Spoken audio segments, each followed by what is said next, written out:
The area we're in today is known as Stella, our community, and it's located geographically for the settlers before. So we have the fish, the animals, the rivers, the lakes, and we've been here for a long, long time, and we call it home. Stellat'en is very much the same as many communities around this region that are nestled into the boreal forest, which gives us a lot of conifers, significant wildfire risk, and therefore a need to take fire smarting of our communities seriously and in a comprehensive and inclusive approach strategy. Stellat'en is special for a lot of reasons. It's been really well cared for by a particular person who's been in maintenance and building this community for the last 40 years. So that would be Peter. He came forward with an idea about how to beautify this place and how to increase not just food sovereignty, but increase the pride in the actual community itself and what he wanted to see and what he wanted to leave as his legacy in Stellat'en. Over the years, just basically what you're doing is just tying everything in landscaping and along with FireSmart in the outskirts of the forested area. So the two combined together over the years just basically puts us in a good position should there be any other fires in a general neighborhood.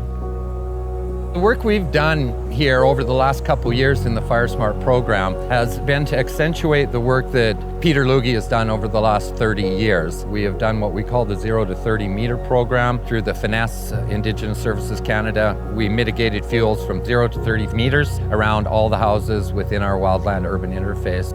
One of the most important pieces that I found when working with Stellat'en has been this really cool crossover between FireSmart and food sovereignty. And I really think it's important for nations to understand that when we're talking about FireSmarting a place, that doesn't mean clear cutting, that doesn't mean hardscaping. You don't have to concrete everything. There's an immense amount of fire safety here, and it's green, and it's lush, and it's got a focus on community health.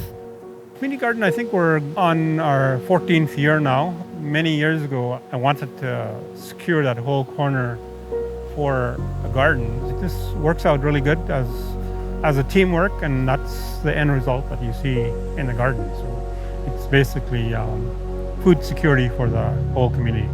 A garden that is rototilled and has luscious green plants in it, that's a FireSmart place. That's really hard to ignite.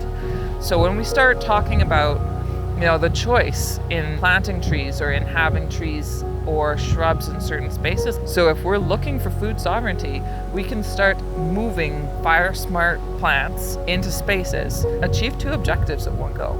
Kind of gives you a little peace of mind when you have everything cut and maintained. At the same time, it beautifies our reserve and gives you a lot of pride. We're one of the most talked about reserves in BC. So I continue to be inspired by that, and whenever I do any kind of work of any sort, I make sure I put my 100+% into the work and be an example to other communities as well.